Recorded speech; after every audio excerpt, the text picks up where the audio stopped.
you have to realize that if you have made one financial mistake, it will set you back by 5 to 10 years minimum. They don't know when to stop. They lose money, then they further lose money, they further lose money. It's like a mental freeze. They just don't know when to just say no and get out of that place. A capitalist president would obviously be very, very good for the country. So, and plus they have said that they will be very positive on Bitcoin and crypto and all these things. As we speak, Bitcoin is on the cusp of 100,000. 100K, yeah. I always recommend people, first thing is that you invest in yourself. So the biggest ROI or the biggest dividend you can generate is only by investing on your own brain. Warren Buffett once said that futures and options are weapons of mass destruction. He has compared it with nuclear weapons. If you can have that average return of 12-14%, but if you can compound it for 30 years, your wealth is going to be miraculous. It is going to be generational.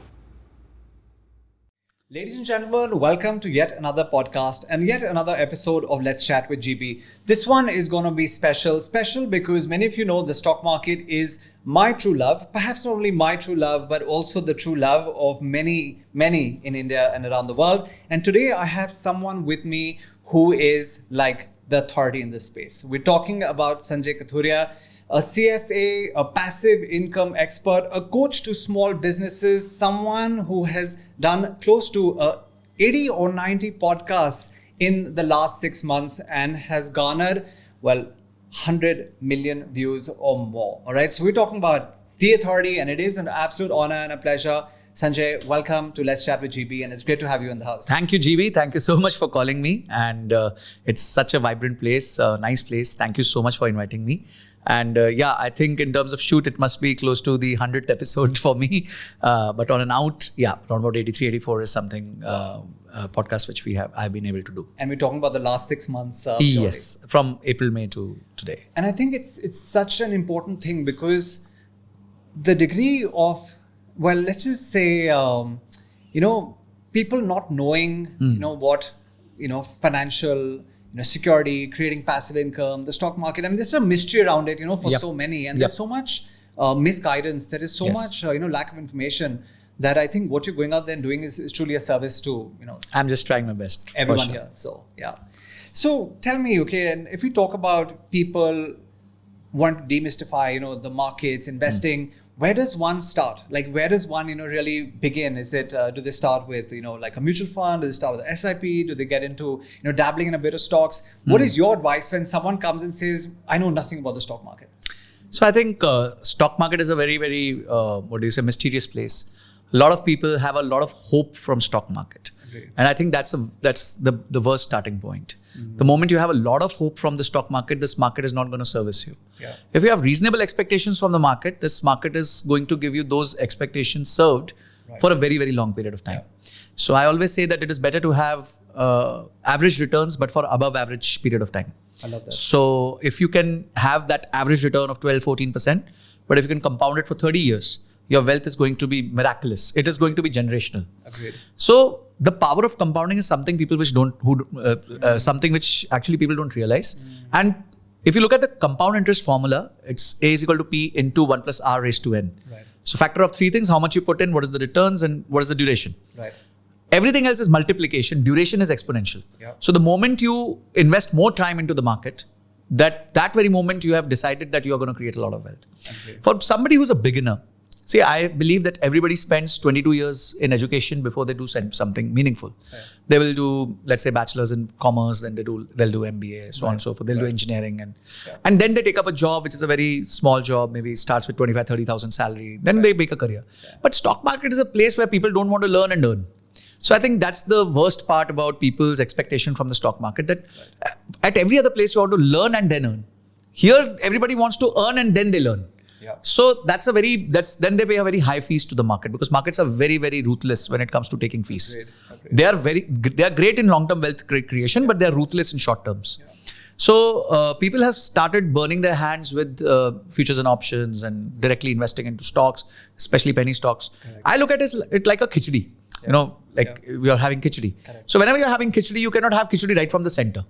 You start having it from the sides, and then slowly you reach to the center. Right. So whenever you want to study about the markets, it's better to start from the sides, which is mutual funds, ETFs, things which have low probability of falling very fast. So I'll give you an example. Markets have fallen recently, correct? Great. If I look from, let's say, around 27th of September, when NSE peaked out, Nifty peaked out, it has fallen approximately 10%, 9 to 10%. Right. Reliance has fallen 18%. Unilever has fallen 20%. Asian Paints has fallen 25%. And these are bellwethers, these are big boys.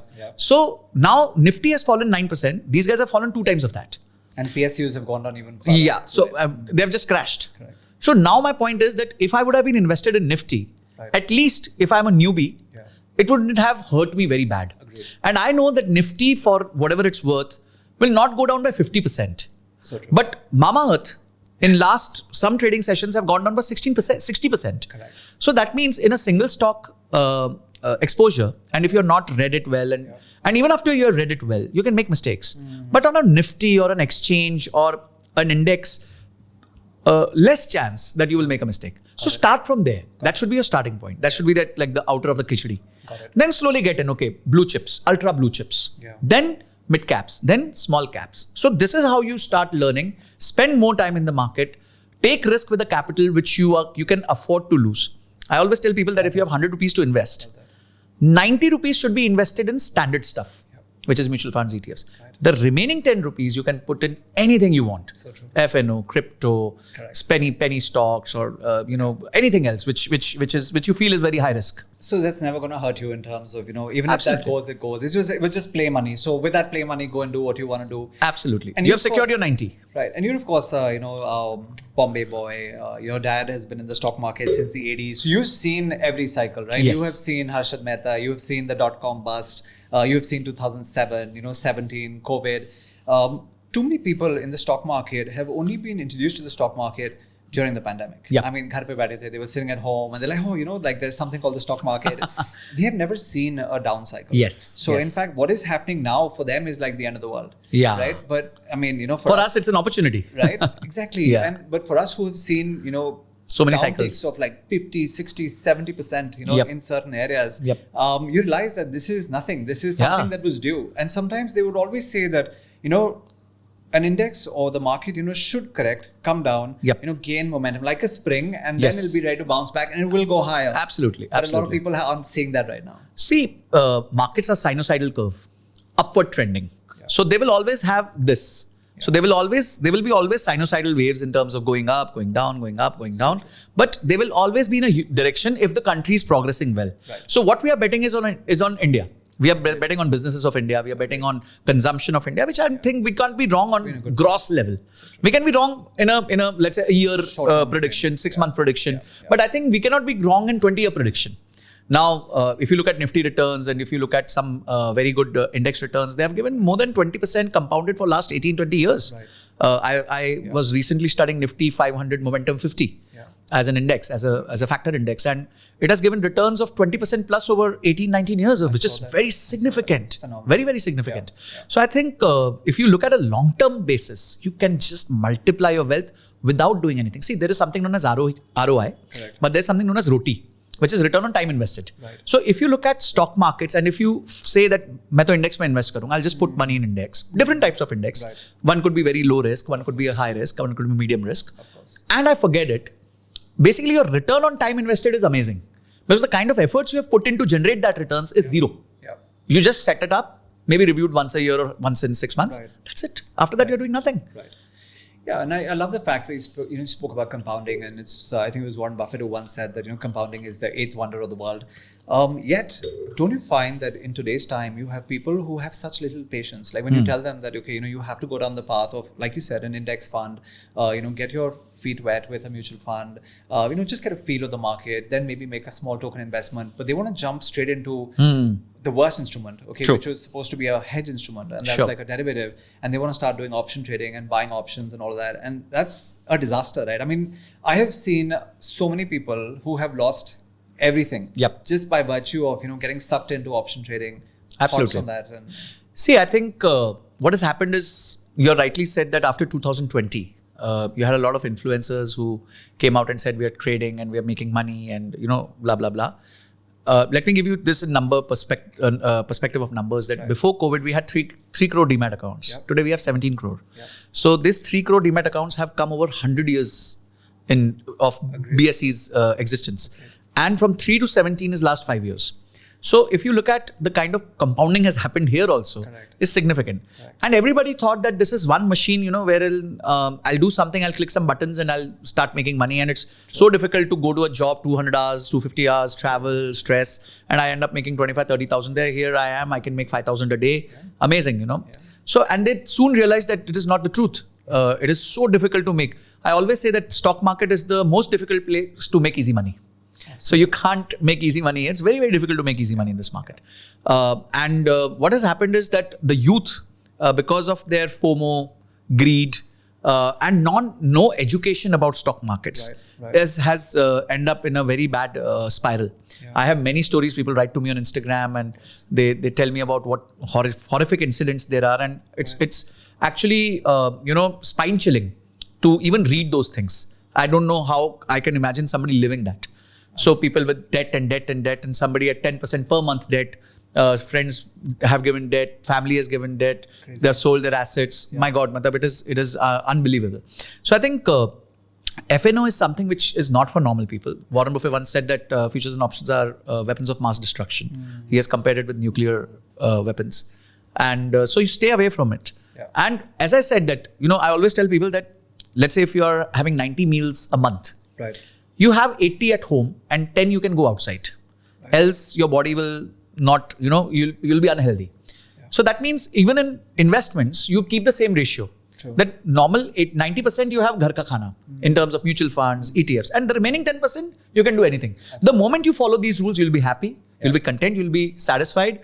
And you would know that some part of my money is compounding and it will give me good returns. Right. And you're a big proponent of, the concept of passive income.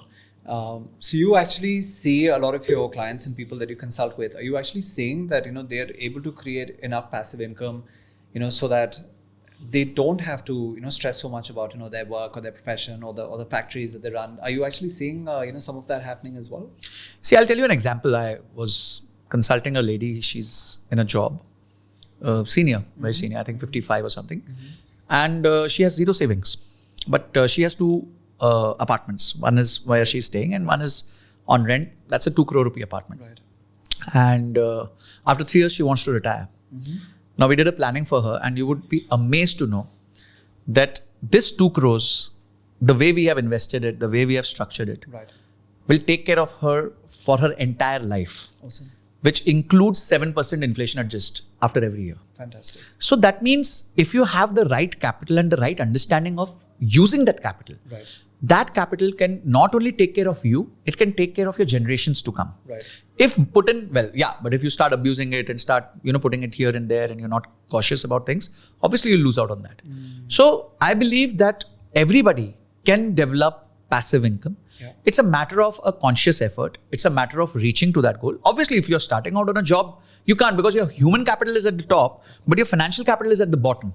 But let's say you've spent 10, 15 years. You must have gathered something. You must have saved something. That you can start, at least now, okay, fine, I'll do this. I'll take this activity. I'll do this. I'll invest here. This is how I start my passive income. This much passive income will knock off my rent. This much passive income will knock off my EMI. So you start thinking that way.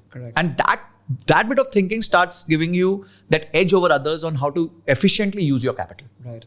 And I think it's contagious in the sense, and also in terms of the fact that once you actually start, saving and then you're in an ecosystem with, others who kind of doing this, I think it has a big positive impact, on you. So I think your environment matters a lot. Even in the space of, when you go into speculative instruments. I mean, if your ecosystem is talking about, boss itna kamaya, made so much money and it happened, so quickly, I think then you kind of get sucked into, that vortex as well. But if you are around people who are slightly more conservative and giving, common sense advice, which is why I said it's commendable what you're doing. And when you're coming on, you're talking about very unlikely most fin influencers, today who are saying that, you can make quick money. And you're saying, easy come, easy go. I mean, that's something my dad told me all the time. There's no such thing as quick money. Absolutely. Aram se aayega to utni, jaldi aayega. Jaldi aayega, utna jaldi chala jayega. So that is so true. What is a good place and a good amount for someone to start? Let's just say, when they're, and we can look at, different areas. One is, of course, someone when they're just starting out, in their first job, or maybe even earlier, when they're, just in college, or like, when do you really recommend someone can actually start? And what is the corpus that one should actually start with? See, I always recommend people, first thing is that you invest in yourself. So the biggest ROI or the biggest dividend you can generate is only by investing on your own brain. Great. So if you have a 25,000 rupee per month salary, you can maybe invest 2,000, 3,000 in SIP because बाकी से तो आपको घर चलाना है. Correct. But if you can take that 3,000 and invest it in a course or invest it in an event where you can meet a lot of people, and you can generate some leverage out of that. Yeah. Your salary can become 25 se 50,000, 50 to 1 lakh. That is possible with salary, not with investment. So I think I always suggest to people that when you are young and you are not at the top decile of the income earners, first try to get there. Just don't be very very fussy about अभी कहाँ डालूँ, कौन सा SIP करूँ, क्या करूँ, क्या नहीं करूँ. थोड़ा अपने आप को get to that level that you have reasonable gap between your income and expenses. See, because people talk about expense reduction, you should optimize, but expense you can optimize only 10%. To a certain extent. Yeah, you can't make it zero. Right? And even if you make it zero, that's इतना ही है आपके पास. It's like in derivatives we say call option, put option. So increasing income is like call option. It can go unlimited. Of course. Increase and put option is like going up to maximum zero. So I think people and youngsters should highly focus on generating skills, generating high remuneration skills, high paying skills. It could be sales, it could be investments, it could be it could be editing, it could be any freelancing activity, it could be coaching, it could be content, anything which they can learn and they can start making money out of it. Is I think the first prerogative of anybody who's a youngster. I love that, and it's always said. I think the investment that you make in yourself will pay the highest dividends. Absolutely, right? And I think you're right. And if I go back to my journey, I mean, I always went to find whoever was the best that I could afford at that time, and went into the ecosystem, and eventually, I mean, of course, took us to the likes of Grant Cardone, who we now represent in India, and just I think the amount that I was spending on learning and mentorship and all of that was insane, and people would be like, "Bhai, tere paas khane ke paise nahi hai, but you're going ahead and making this investment." But I think that in the end that has the highest ROI. Absolutely, that is the highest ROI. Agreed. I think anybody who has spent or invested rather on themselves have never seen a negative dividend or cash flow as it is written on your cap. So I know that's the Grant Cardone hat. So so it's today is all about cash flow. So hence I thought we got the cash flow hat. But, So I think investing on oneself has the highest ROI, highest dividend. Start with that. And once you have substantial gap between your income and expenses, then set goals. So your goal number 1 could be to buy a car. Goal number 2 could be to retire. Goal number 3, or you can have multiple goals. Travel the world every year. So every year, everything you can put it in goals and then put investments to those goals. कि अच्छा ये investment, ये goal के लिए I will invest this much. This goal I'll invest this much. So the moment you see, I always believe that you should give purpose to money. The moment you have an investment without any purpose, you will abuse it. So true. Because there is money, you don't know what to do with it. You don't know there is a future goal I can achieve with it. So you'll start putting it in FNO, you'll start putting it in penny stocks. Chal theek hai na, apne paas free ka paisa hai. But if you have attached a goal to it, be it buying a car, buying a house, getting married, kids education, or buying a luxury vehicle or something like that, and retirement at the end. So you will know that this capital has to go here because this has to serve a purpose. So I always say that money without any purpose is like an orphan. And that's not right. To keep money orphan is something which is not right. No, I think very, very important, and you're right. And especially like you mentioned, that there would be goals which could be lifestyle goals, or just other goals. And I think if that money is contributing towards that, it has purpose. Yes. And otherwise, there's noise and then distraction and all of that as well. You mentioned that you have a lot of people who reach out to you, and these people have crashed and burned. How do you kind of guide them to come back on track? What's the kind of advice that you've been giving? And have you found success in getting people back on track and on a path that you'd actually like them to see? So I'd love to hear some stories around that, if there have been some. See, I think the first thing which is very amazing with people is that they don't know when to stop. They lose money, then they further lose money, they further lose money. It's like a mental freeze. They just don't know when to just say no and get out of that place. They don't understand now they have entered a casino which they can never ever win. And I think people say that stock market is gambling because people approach it in a gambling manner. Correct. The moment you approach it in an investment manner, it's a tool to create great amount of wealth. So when I meet these cases or when I talk to them, the biggest thing which I have to remove, and the other things, हम कहते हैं जैसे you have wish and amrit. So there's a lot of wish. Then you have to add nectar to it. You have to keep on adding nectar to it because it is very difficult to remove the wish. But what we try is we tell them, first stay away from the markets. Just get out.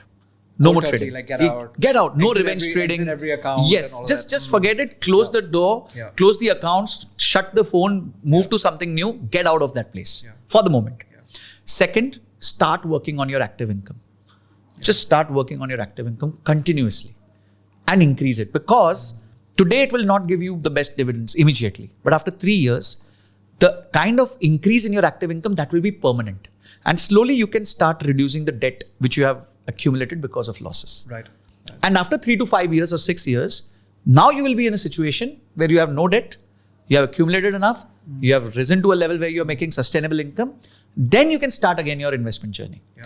Now you have to realize that if you have made one financial mistake, it will set you back by 5 to 10 years minimum. So true. So that you have to realize, and you can't do much about it. The only thing you can do is put down your head, work on your active income, remove all this shit out of your life, and then restart. And now when you restart, you have to realize that you can't make the same mistake again. I agree 100%. Look, I'm going back to a time when, I was in college and the stock market's, been my thing, right? Like from the time when I was 16, I think I was 20 or 21. And I was so hooked on to, at the time you had Badla trading. So, you had so futures was done, by that time. And I remember taking a particular trade and I couldn't close the contract. It was probably an ACC and it was such a disaster, right? In the sense that I had to then call my dad and said, okay, just to make up the margin that I've lost or the margin that I owe now, we have to liquidate like a lot of his stock holdings. It was pathetic. Wow. But then what I did is I went cold turkey, and I'm talking about now, this would probably have been 1997. For 5 years, I just cut myself off, and I said that, okay, this is time I need to invest in growing consortium as a company and the other things that I do. And I think I only came back in maybe 2002 when I think the Maruti IPO came and the market was just trying to see uptick again. Then I got into a little bit of mutuals and all of that. But I never really got back into active investing for a long time. And I think that's very valuable advice from your perspective as well. See, active income is the only way you can get out of any problem. This market is not going to give you any short-term income. It is a myth. 1 out of million would achieve it. Right. But the rest would just be, they will fall prey to those claims that you can make this money. And if you really want to make this money, the guys who are 1 in million have spent 5 to 10 years learning that skill. Agreed. And till today, they can't say that we have predicted the market right. No. So I think why to take so much stress? Right. Leave it. Just leave it and keep on investing for the long term. You'll make a very, very good dividend out of this. So true. And I think every time you get, cocky and complacent and you think that you cracked it, the market has a way of bringing you down to earth, right? I mean, we've already spoken about, 2 very important, elements, and you spoke about greed, and you also spoke about, hope. I think the other 2 that come into play is ego and fear. Right. Yep. And, ego, and as soon as you think, I've got this cracked and, now every trade is great and you kind of, start, upping the ante. Yes. I mean, you get your ass handed to you, right? So, True. Yeah. And I think the people who want to trade, they have to learn to take losses. Yeah. The problem is we don't know, as a society, we don't know how to take losses. Agreed. And that's why I think we don't make the best traders. Yeah. The person who can take losses, get out at the right time, preserve his capital, I think those are the people who should be allowed to trade. Agreed. Else the rest of them are thus just there as a casino. Ki chalo, I'll buy an option, 20,000, 5,000, 10,000. What happens? Okay, I'll lose 10,000. That's it. That's how they approach it. Yeah. So obviously they'll lose it. They're not there to trade. They're just to gamble. So true. Yeah, and I've seen this, so I used to play or still play a little bit of poker from time to time. And I've seen some amazing poker players, very, very skilled. And they'll make their money, but like you said, they don't know when to stop. So then they'll make that money on the poker table, and then they say, "Jate, let me play a little bit of roulette." It's not their core game, and they've kind of thrown it all away. Yes. So a lot of that is happening, in the market as well, where if you're disciplined, you can actually walk away. But I just see people get sucked in, and then they're like, "Okay, now this is my Maybach trade, or my next, big Whopper trade," and it just backfires on them. So 2 things generally happen as a psychology. One is that if you have won, you can't shut down the system. You want to win again. Okay. And if you have lost, you have to recover. Yeah. So under both circumstances, you overtrade. Yeah. And it is a proven science that if you overtrade, you will lose money. You will definitely lose money. So if you can, just close the urge of overtrading or revenge trading in any form, just that enough will help you either minimize your loss or start making you profit. Great. And I love what you said. I think it was one of your podcasts where you said this is, the one area where the less you do, the better it actually is. Right? And a lot of yeah. people, like I said, get sucked in overtrading. Yes. Do you want to talk to our viewers about that as well? Like, what do you mean by, like, don't be too active, kind of sit back and, let time and, Yes. a good pick do its work. So let's So talk about that. Yeah. So I think, see, what happens is, what is stock picking? What is investments? It's set, you identify certain stocks. Correct. And you put it in your basket and you're reasonably confident of them. And you rebalance this as you go. Correct. Now, this is very, very easy to say, most difficult to follow. You have a lot of theories on this. Peter Lynch says that it is people cut their flowers too early and water their weeds too long. And these kind of things are said to you. So this is not our job to do this. We don't have emotional control. We don't have time. We don't have information. Yeah. A lot of us don't even know how to read a balance sheet. And Peter Lynch says that you should know what you own and why you own. So neither of it is true for any investor. किसी ने phone कर दिया, okay, buy this and you will buy that. So you don't know what you're owning and you don't know why you're owning that. Right. When you look at index or when you look at mutual fund managers, they do their research. Index rebalances itself every certain time. There is factor investing, like momentum 50, momentum 30, value 50. So those are factor investings. So they rebalance every 6 months. So that's where somebody's sitting and doing his job. And he's doing it continuously. Sometimes he'll underperform, sometimes he'll perform. I was checking like Nifty 500 momentum 50 again. It has in last 18 years overperformed the Nifty in 11 years. Wow. But in 7 years it has not performed. Now if you take that 7 years and you entered in that year when it was not performing, you would say, oh my God, I've lost. No. Yeah. If you stick for that 18 years horizon, you're there, you've won it. And if you look at this, the power of compounding which works in your favor is tremendous. I remember one very interesting quote said by Warren Buffett. He said that I first bought a share for $114. And after that, there was Great Depression, World War I, World War II, John F. Kennedy was killed. So many events happened, Black Friday, Black Monday, COVID, 2008, housing crisis, bubble, Y2K, everything happened. Correct. And that share, that $114 is $450K today. $114 is $450K today. Yeah. Okay. Now, obviously, it's a long, long horizon. Right. But what has he to do with that? He just bet on America. America was doing its job for him. So similarly, instead of us focusing very heavy on stock market, our focus should be on our active income and leave this apart. Yeah. It's like planting a tree. You don't water it every moment. You just allow it and allow the sun to do its job. Right. So slowly your tree will grow, and one day it will grow enough so that you can start reaping fruits out of it. So I always say that your active income is directly proportional to your efforts. Right. Your investments and the results of your investments are inversely proportional to your efforts. The more you stay away from them, the better they will do for you. Yeah. And obviously, this is the golden era for India. I mean, we probably never had it as good, and hopefully things will be back on track. I know a bad quarter or two, like you said, will happen. Yes, part of life. So, any thoughts on what really happened, in the last quarter? Like Q2 hasn't been the best. We, as you mentioned, maybe 8 or 9% correction, in the index. Some stocks have corrected even further. Had we run up too much in terms of valuations, and it's just the markets are being punishing stocks because of insane valuations and not delivering enough in terms of the fundamentals? You're absolutely right. That's what has happened. 2-3 things have happened if you look at it. One is obviously there was a war, so there was obviously some stress on that part. FIs had heavily invested in the country, and they were finding the valuations expensive. Right. They had taken in factor Q2, Q3 results. So the moment the Q2 results started coming out, they realized that there's no real earnings growth. Correct. And that's when they started pulling out. Yeah. They saw China putting a slew of incentives and measures to improve their economy. Yeah. Though I'm so happy that even after losing almost 1.5 lakh crores from FIs in the last 2 months, our domestic institutional investors have somehow been resilient, and they have not allowed the market to literally plummet by 20-30%. We are just down by 9-10%, which is, I don't think so, very, very bad thing. Not at all. Second, in terms of median price to earnings, I think now we are in a correct range.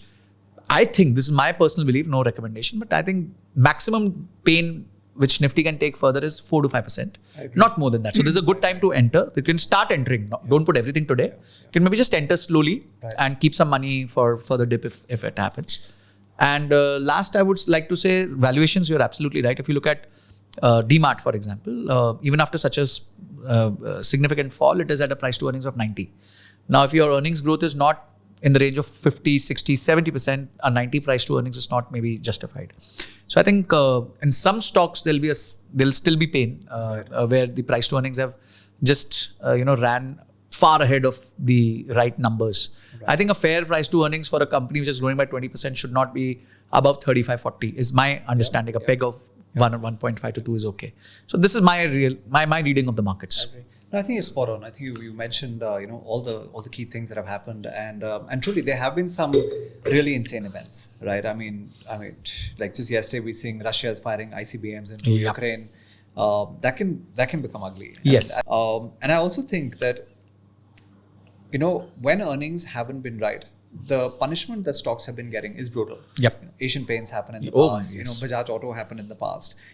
These kind of falls in bellwether blue chips is unheard of. Yes. But Asian Paints down by 25%. Why is that happening though? Like, why is the reason why? I mean, 15% in a day. I mean, unheard of in the past. Why would that be happening now though? See, again, as I said, that the moment you realize that the company is not living up to its earnings, and see, frenzy has ended on all parts. Yeah. The fundamental valuation, the technical, the availability of liquidity. See, availability of liquidity is very, very important for the balance of the markets. Right.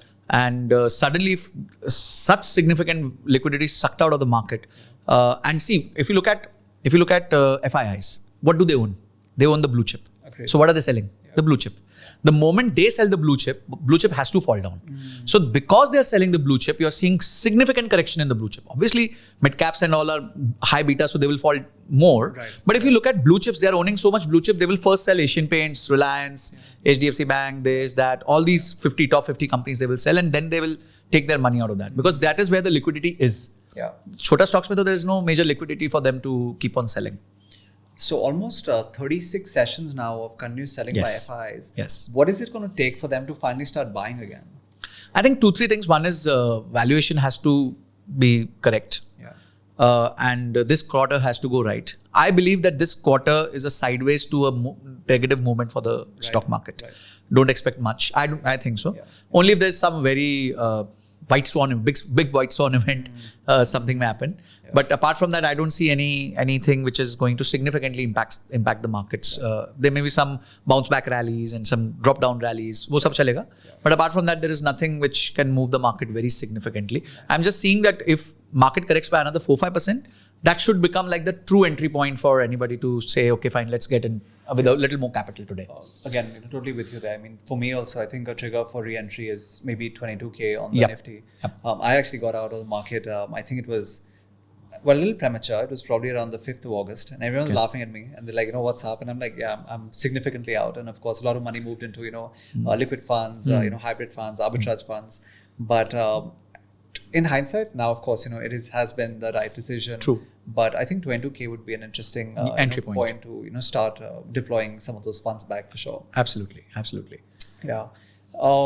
Other thoughts that really come to mind, and of course I was seeing a video of yours that was very interesting, where you said US presidents and how much has the market actually increased during the tenure of a US president, and that was really nice. So I'd like to hear about the past, and of course your thoughts on what a Trump presidency probably means for the world, at least on the economic side of things.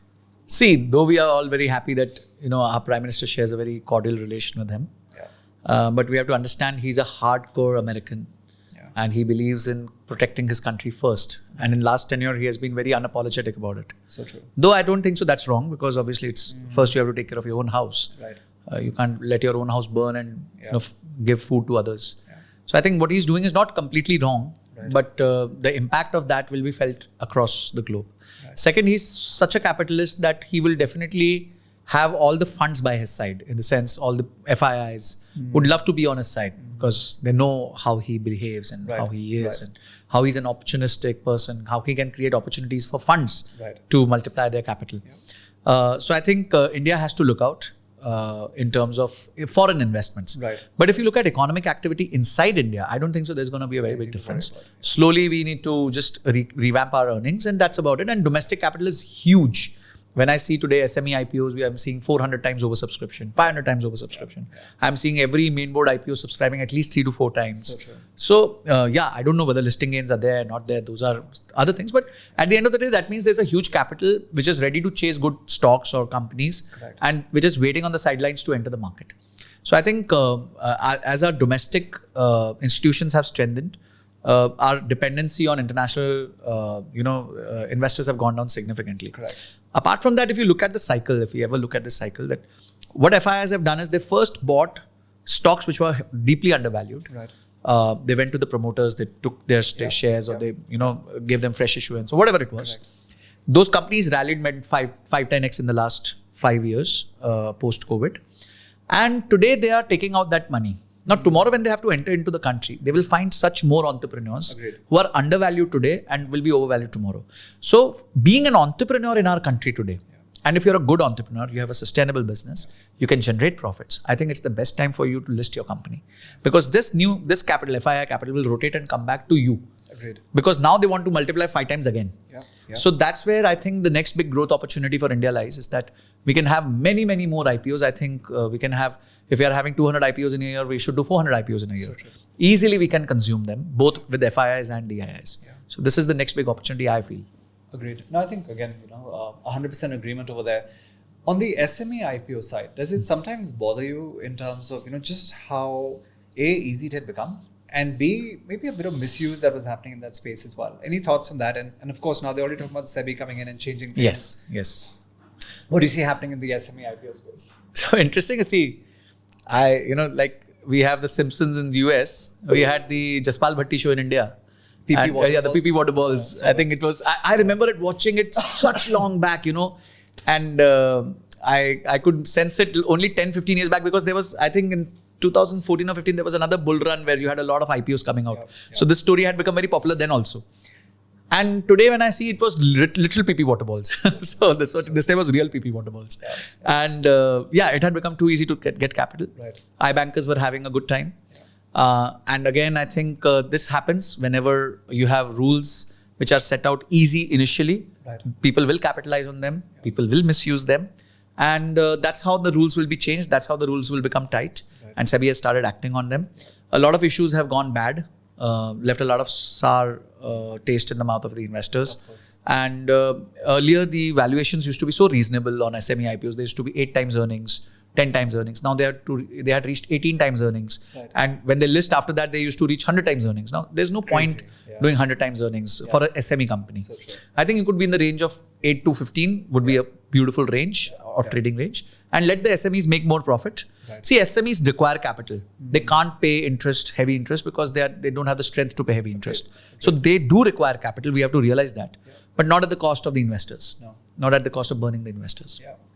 No, agreed. And again, in your journey as obviously, even a coach to businesses, small and medium, you probably get this question a lot, where people would come and say, when is the right time for us as a business, to go ahead and actually consider this route of an SME IPO, or anything else that they might do in terms of even a private placement, etc. What is your advice to them? When is the right time for a business to go out there and try and raise money outside debt by letting some equity go, irrespective of the platform that they may choose? See, I always believe that equity is the costliest source of finance.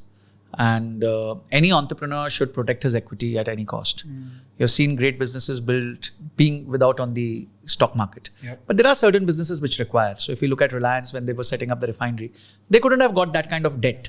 So obviously they had to go to the people and ask money from the people, because they wanted growth capital. They didn't want to pay interest for a long time. They knew that the gestation period was large.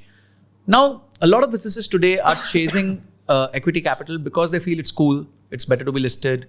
We'll cash out something. And then when they realize that every quarter you'll be stripping in front of the investors, you'll be asked questions, and it will be not very difficult. You have to manage the share price. Any negative news and your share price plummets, and that stress, the calls from the iBanker and the investors and SEBI. Soon, actually, a lot of SMEs which had gone IPO, and a few of them which I know, they started calling me back and saying, this is too much of a stress. Should I manage my business or should I manage this? So I told them that whenever you wanted to go for an IPO, I used to tell you that one, it's the most expensive source. Second, it's not easy. You have to report. You are now taking people's money. I think a business should never go IPO till the time they really require the capital. A lot of people don't require the capital. They just go for vanity, and that vanity is going to screw them. And the moment you have capital in your bank account, two things happen. One is that you go rogue. And second is there's a lot of stress on you to keep on increasing your earnings. Correct. So every quarter or 6 months in case of SMEs, you have to go to the markets and say, Baba, maine kiya profit kiya, acha kiya, I grew by 50%, 30%. Now this stress a lot of entrepreneurs are not able to take. So before anybody comes to me and says, I want to go IPO, I say, do you have the courage to deal with all these things for so many years of your life? You will not be able to deal it so easily. So if you really require capital, you are over leveraged, you are geared, you have opportunities, but you are not able to raise further capital through debt. And you are ready in terms of your systems and processes. Right. You have invested the right kind of money there. Then go for an IPO. Before that, just don't think of an IPO only for the purpose of vanity. I'll tell you, I run a startup with one of my co-founders. And we are doing well. We are doing reasonable revenue and profits. And suddenly one day, both of us were sitting and he said, Sanjay sir, let's go for an IPO and all that things. So I wrote down so many things. I said, ye karna padega, ye karna padega, ye karna padega, karna padega. So he's like, and main bola, theek hai, 20 crore aa jayega. That's not a big deal. We'll get 20 crore rupees. What will you do with this capital? So he didn't have an answer. So why do you want to go for an IPO if you don't have an answer to how do you utilize 20 crores? Because the very next quarter or 6 months, you would be asked, paisa kahan gaya, kaise laga, revenue kitna bada, profit kitna bada. No, leave it. We are making profit. We will stick to it. We'll slowly grow. Yeah. So, and if you see great businesses which have established themselves over generations, like Haldiram, they've never gone IPO. They've never needed to go IPO. They were organic. They built their stores. They went for franchisee model. They worked on other people's money. Yeah. They worked on great products. They worked on branding. They worked on customer trust. And there you are, a 50,000 conglomerate without any external capital. Correct. And now finally in conversation with Blackstone. Yes, but that's a promoter cash out. Oh, okay. So promoter is going to take that money. Right. Like Akash. Akash was a classic case. They first did a round of 33% with Blackstone. They raised 1,300 crores. And then they sold the entire business to Byju's, where they raised another 5,000-6,000 crores for the family. So it was a classic case where the business never required money. The promoters, they worked for so hard for 25-30 years. They felt कि चलो अब अपने पास एक बड़ा capital एक साथ आ जाना चाहिए. Let's de-risk from this perspective. So they didn't require the money for the business. Right. Yeah. Again, super advice. And I think, like you mentioned, the cost of compliances, the time, the accountability. I mean, these are big factors. Absolutely. And the only thing people want to do is, when they're, having their conversations on the golf course or, on the at the bars, they want to say, "Ji, hamara to IPO aa raha hai." No, but it's vanity. It's complete vanity. Yeah, and it's complete vanity, 100%. Yep. Talking about something that you're very passionate about, and we all know of SIPs, but you mentioned something which I hadn't even heard of, and I've been in this space for a very long time, which is the SWP, which is like the systematic withdrawal plan. Like walk listeners and viewers to that, because I thought that was like, I'm like, really, is this even possible? So I'd love to hear more about that as well, because I know that's a subject that really lights you up. Yeah. So I think, people have started calling me brand ambassador of SWP. So I think somebody said that we should name it as Sanjay Withdrawal Plan. I like that. So God has been kind. That reel really went very viral. And on my platform alone, it went to around about 14-15 million. Wow. And there were many platforms which just took that away. And a lot of YouTubers who created videos against it, in favor of it. And it happens, The moment you get something viral, you create content around it. Right. See, I'll tell you a very simple thing. People just don't understand compounding. And I have no qualms against them. I'll ask you a question. What is 8 plus 8 plus 8? 24. What is 8 into 8 into 8? 64 and then some... Yeah, okay. It takes you time. Yeah. So that's it. That's the difference between a normal growth and a compounded growth. So people don't understand. Now, I'll give you a very simple example. Before coming to SWP, I'll give you simple example of compounding. Sure. Let's say I put 1 crore rupee in a fund today, which generates 12% for me. Yep. It's not a very unreasonable expectation, reasonably okay expectation. Now, and I wait for 30 years.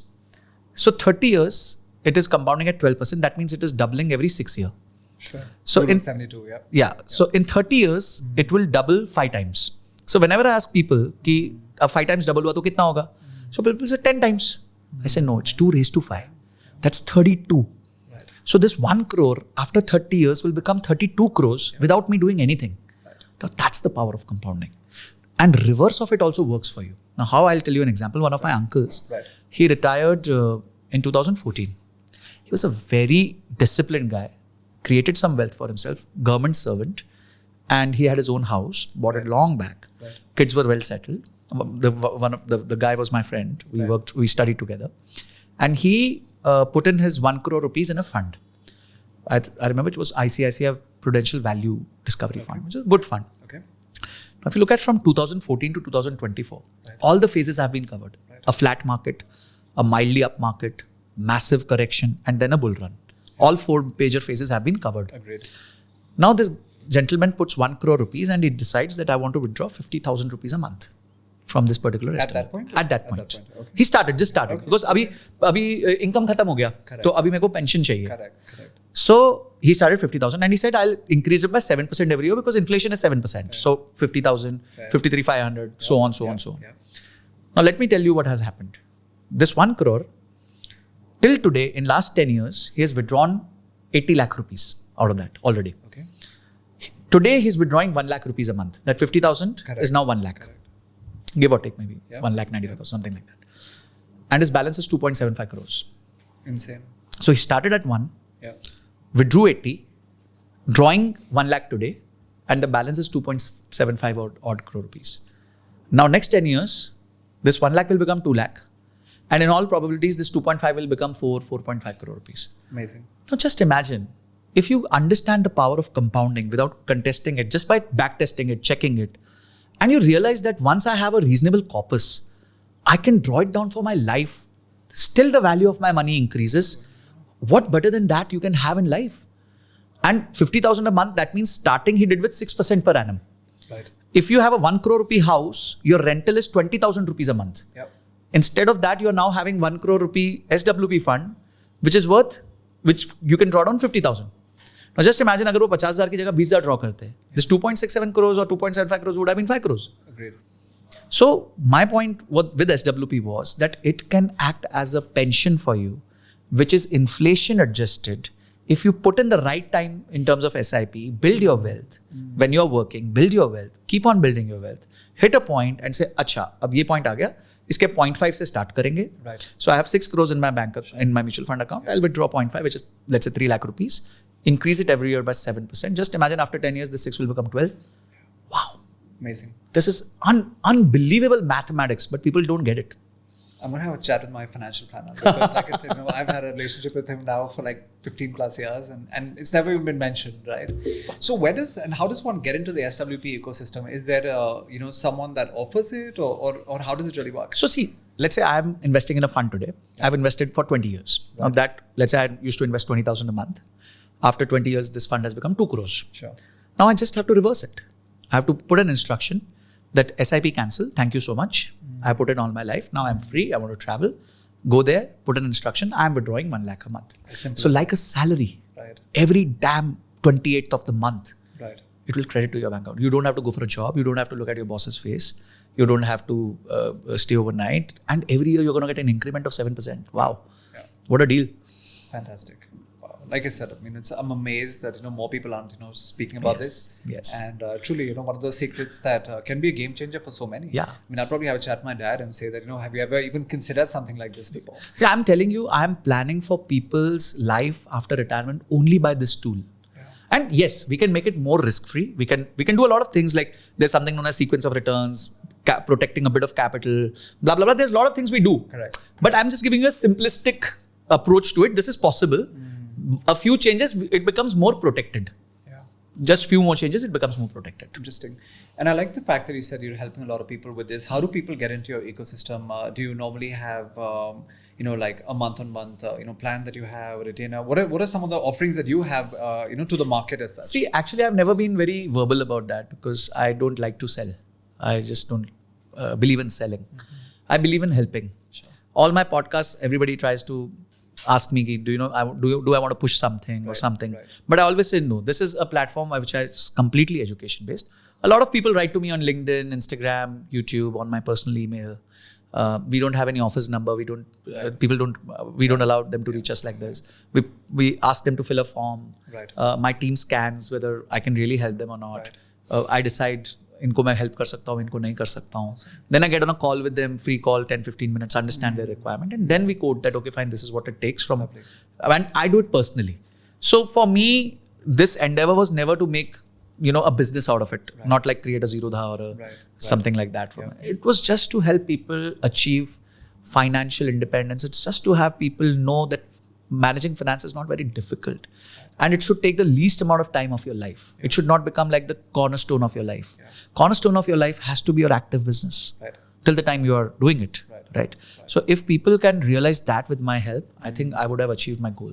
Rest, other things are just more, it's very transactional with people trying to reach out on Instagram. And other things. Again, inspirational, because what we see today in the world of Instagram and everywhere else is actually quite different, especially in the film influencer space.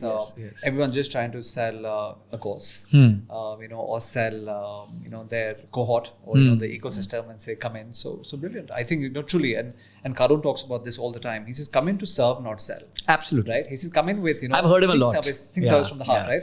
And a lot of people would compare him to Belfort, and I mean not taking anything away from Belfort, but Belfort, he was a hardcore seller. Right, he was a pump and dump. Yeah, guy, right? And he was a hardcore seller.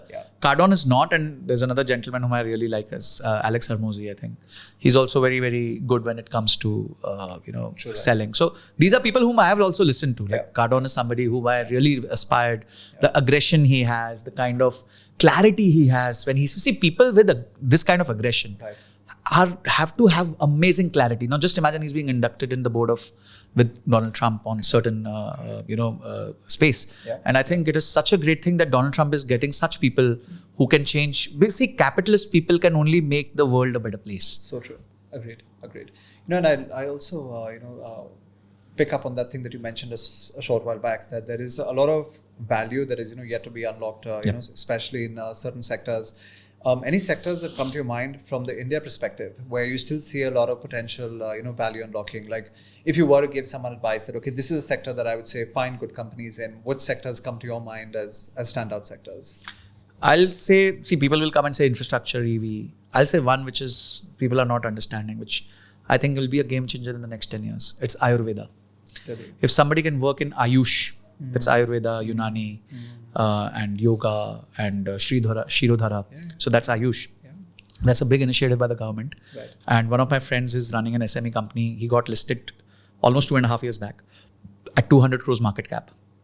Today his market cap is around about 4,000 crores. And the company is called Jina Sikho Life Care. And it's not on the back of operators. The company was doing 11 crores of PAT.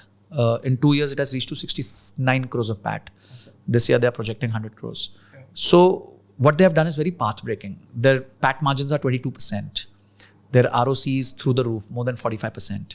And that is because, I'll give you one simple thing, that if you go to make a hospital, normal hospital, it costs 1 crore a bed. Ayurvedic hospital costs you 4 lakhs a bed. So you suddenly, such a significant drop in the capex makes the business very, very, very viable, even at low occupancies. Where the other hospitals have to struggle for high occupancy, have to charge you through the roof. Ayurveda hospital can do it at a very reasonable cost. At lower occupancy, it can generate. And people have become very aware about Ayurveda.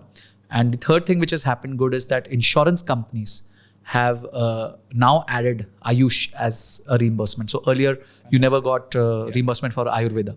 So today, if you take an Ayurveda treatment, you can take it back from the this if you have an add-on. Earlier, that add-on was not available. But I think truly a game changer for the space. It is. And plus, even the organizations like ONGC, IOC and all these places, earlier they used to empanel only normal hospitals. Now they are empaneling these hospitals also, ones under Ayush.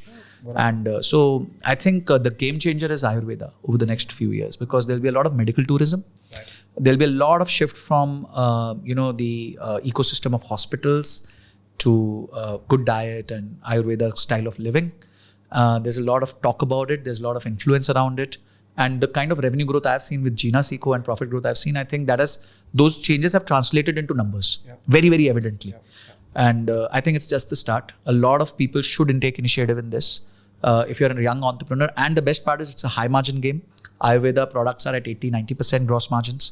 If you can sell it well, if you can brand it well, You can make a lot of money also, and you can help people at the end of the day to live a healthy life. Correct. So I think this is one sector apart from your normal EVs and all of the Correct, world correct. to which can, like you said, it's an out of the box pick. No one's ever said that to me in all my conversations. Like you said, infra is a big play. Tech is always a big play. Yep. Quick commerce is a big play. But yeah, this is one. This is I one heard big of, thing, yeah. Till now. So awesome.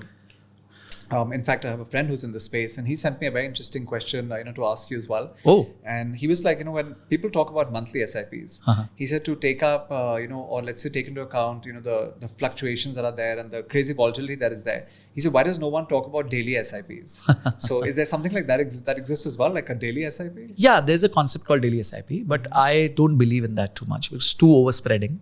I believe that if you have, like, say, 5 mutual funds in your portfolio, generally you have goal-based mutual funds. So one goal can have 3 to 4 mutual funds.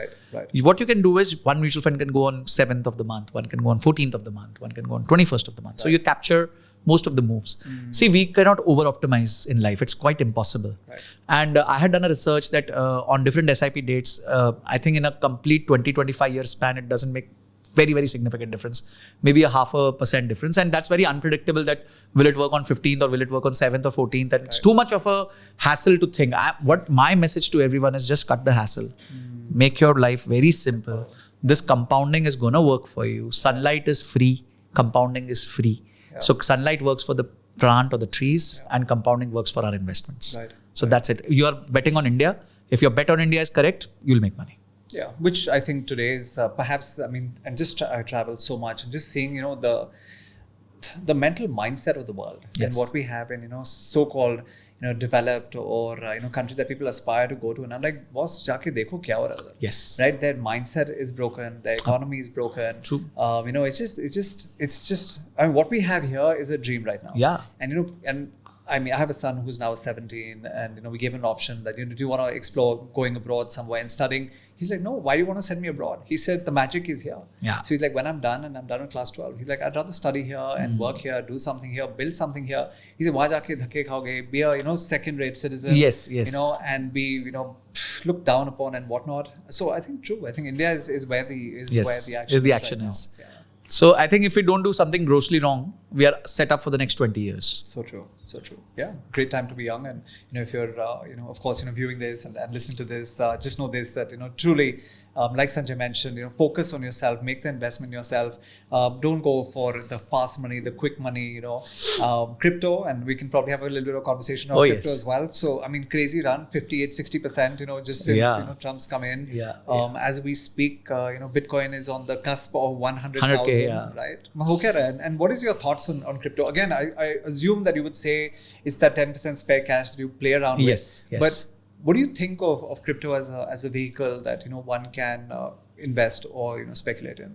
See, again, as you rightly said, that I would my frame of mind stays same. Right. You want to do anything in that 10%? Yes, you can do. But today, for me, who was a naysayer to a crypto, suddenly things have changed, not because the crypto has rallied. Crypto had rallied far better 5 years back, because November 2019 it was $11,000, and today it was $70,000 just pre-Trump. So that doesn't mean I never was excited from 11 to 70. I got excited from 70 to 100 was because that the largest country in the world is kind of going to formalize it. So slowly and steadily everybody will follow the suit. Right. So if you stay away from those meme coins and altcoins and all that things, and you stick to the ones who have real value, which could be L1 blockchain like Solana or Ethereum, or you could be Bitcoin, which has been the most adopted cryptocurrency in the world. If you stick around with these ones, which have some value, inherent value, like Polygon, Matic, or those kind of things. So once you realize that this is being adopted, I think it's a good place to be. Yes, but still not more than 5 to 10% of your capital should stay there. Now you want to trade with it, you want to build an SIP with it. I met a guy in Dubai a few years back. I had gone from the World Blockchain Conference, WBC. Right. So just to know what it is, because I had never heard of, done anything in crypto. So thoda knowledge lene ke liye gaya tha main. I met this guy, his name is Nathan Epin, and he's an Indian staying in US. And he said, Sanjay, I'm not doing anything. I'm just doing SIPs. I've made a basket which has 80% strong coins, 20% fund coins. Right. And I'm just doing SIP every month there. So just imagine, even with very, very speculative instrument like crypto, he's not speculating. He's making a portfolio out of it. And he's saying my CAGR is standing at 41-42% because I started investing when crypto was $200 or Bitcoin was $200-$300. So I never thought of it as an instrument to quickly trade, make money, make 10x. I have built it like a proper investment. So you can also do that. Today you have so many platforms, Indian platforms. You can just start putting some money every month, 1,000 rupees, 2,000 rupees, just to start learning about. Because the moment your money is put, you start reading about things. You start becoming more aware. So I think I'm going to start a bit of SIPs in crypto. I just hope somebody builds up a mutual fund and the government allows that. Becomes a little bit easy, or an ETF around cryptos would be easier to invest. But I don't want to speculate on crypto. It's something very, very difficult. Yeah, I think a super idea. And if someone does go ahead and you create a fund around that where you have an SIP that goes into a basket of stable coins, I think that's super. And what a great idea. Maybe something that you might want to consider at some point as well. What's happening in the area of REITs? Because that's another area where I see a lot of action where real estate has, and I think I was reading an article recently where 57% of India is still real estate is their topic, but REITs haven't really taken off. It's relatively new in terms of the entrance into the country. Thoughts on REITs and how is that as an investment vehicle? See, people in India don't understand listed debt, is what I have started realizing. And like in US, you have such a vibrant bond market and REIT market because people love to have cash flows there. Right. Now the problem in India is that REITs are giving 7%, 8%, 6%. People feel कि यार इससे अच्छा तो FD में डाल देते हैं. समझ ही नहीं आ रहा REIT है क्या. And I think there's no significant education around REITs till now. जैसे MF पे बहुत हो गया, सब पे ETF पे भी बहुत हो गया. REITs पे किसी ने आके एकदम ठोक के बात नहीं करी है. So I think that is one place where education has lacked and people don't trust that instrument. And जो भी REITs list हुए थे उन्होंने भी ठीक ठाक perform नहीं किया. So I think that has added another dent to the REIT thing. So I think REIT is somewhere थोड़ा दूर है अभी. Early days. हाँ. दो अगर थोड़ा education पे focus किया जाए तो I think something can be done around that. Right. So REITs is not my pick right now at all. I would rather stay with the liquid fund or kind of a bond, hybrid bonds, those kind of things. So we'll stick with that. And of course, you mentioned that the next few months, perhaps until, of course, Q3 results start coming out, and maybe when the budget happens in February, maybe that's going to be a trigger now then, to push equity, up or down again. Yeah. So when you are making a call, are you more like of a fundamental driven investor, or are you looking at technicals, or combination of both? When you're putting money down on a stock, what is your biggest driver? So bad news is that I don't do stocks at all. Okay. My portfolio is 0 stocks. Oh, wow. Some which my father bought for me. That's it. Right. Apart from that, I don't own anything. My complete portfolio stands in mutual funds and ETFs. Amazing. Mutual funds is purely passive. ETFs is dip on SIP. So like yesterday, we lost a lot of blood on the exchange. So I started shopping. So my shopping bag opens once the market loses. So every dip I take some money and invest as per my waterfall arrangement. Nice. There are 7-8 ETFs I have identified, and there are some global ETFs, some normal Indian ETFs. So I do that. I have kept my life extremely simple. I am a decluttered person. I know that wealth is made over long term, and the only thing I focus is building my own active income and my YouTube or my Instagram. And amazing. So बहुत simple रखा, because stocks now they can really rip you apart the moment they fall. So I don't want to be in that pain for a very, very long time. So I just want to stick around and I love your Insta channel. I mean, I was just going through the content yesterday, and how you got your tiles, and everyone, you just want to click on each and every one and view it, because I think this has been so thoughtfully created. And again, I think it's something that the world really needs, where it is, I mean, the clarity of thought and the purity of thought, I think both of them really shine through, because you're saying, I'm actually here to educate, I'm not here to, chepo you something, and I think the trust deficit that has come in today, it bothers me. Even when we come into coach and train, our approach is so different. Your thoughts on what's really happening today, and how kids, not only kids, even slightly older people. Like the other day, I was with someone, and they run a very successful manufacturing organization, and they're into spaghettis and pastas and all that. And he said, I was sitting with this gentleman I met recently. We connected online, and he's come in. He said, "Sab kuch bech do, sell everything, and kya gich bech, and all this siddharthi of running an organization. Just come with me, and we'll put you into XYZ instruments in the market, and you will live happily ever after."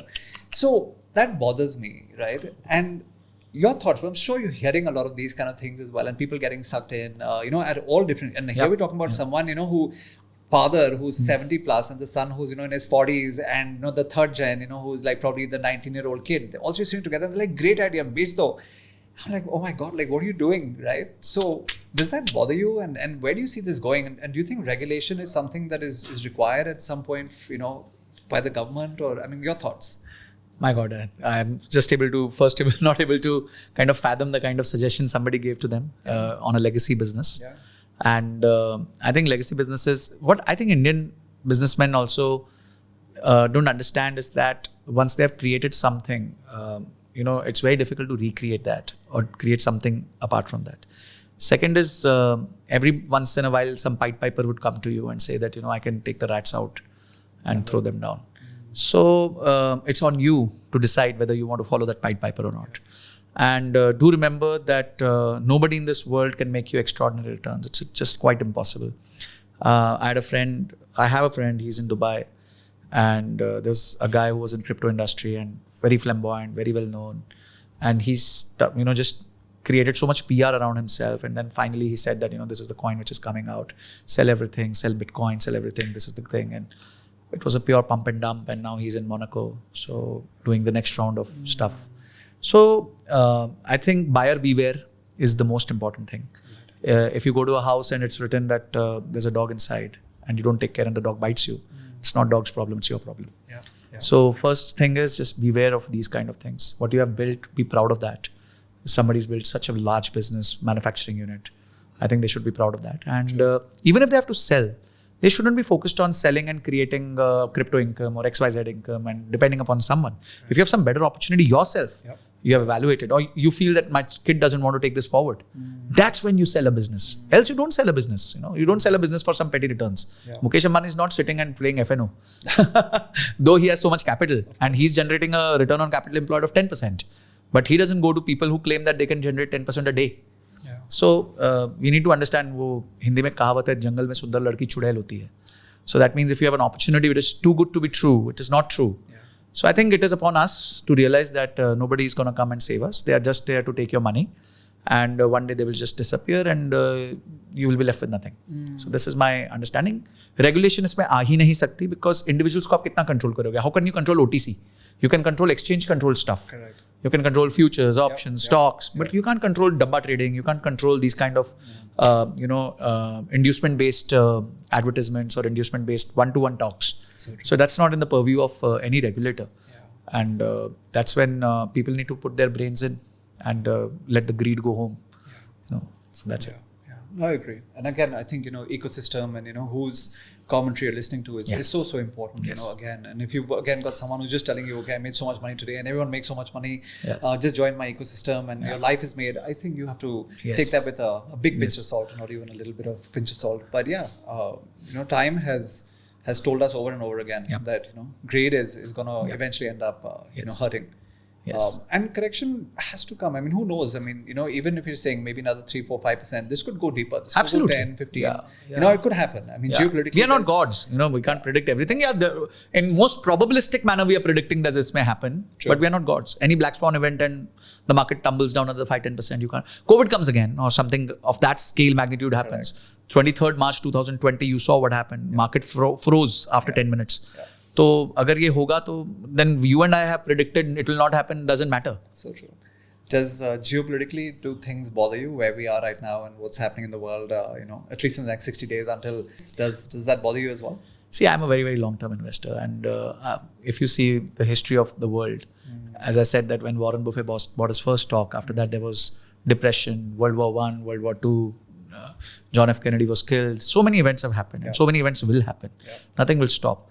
Rather, I would say that if you want to generate good returns, you should expect that there should be correction. Because if the market only moves like this, you will never make good returns. If the market is like this, you keep on getting opportunity to buy at dips. So true. So for me, I believe that things which are not in my control, I don't think about them. The only thing which is in my control is my action, which is to either invest, not invest, take a call at that moment. If the war happens, nobody can do. If somebody drops a nuclear bomb, markets will crash by 30%. Nothing I can do. Yes, to protect that, I have a safety fund, which can take care of me for the next 3 years. If something goes wrong, those 3 years will be protected by that fund. That's it. That's my security. I have an insurance. If something goes wrong with my health insurance will take care of me. Correct. I have a life insurance. If something miserably goes wrong with me, it will take care of my kid. That's it. These are my protections. These are my hedges. After that, I can't, I've just protected myself. Now I have to play the markets the way I can. Love it. I mean, truly, I think the perspective really has been that just be slow and steady, be patient, use the power of compounding.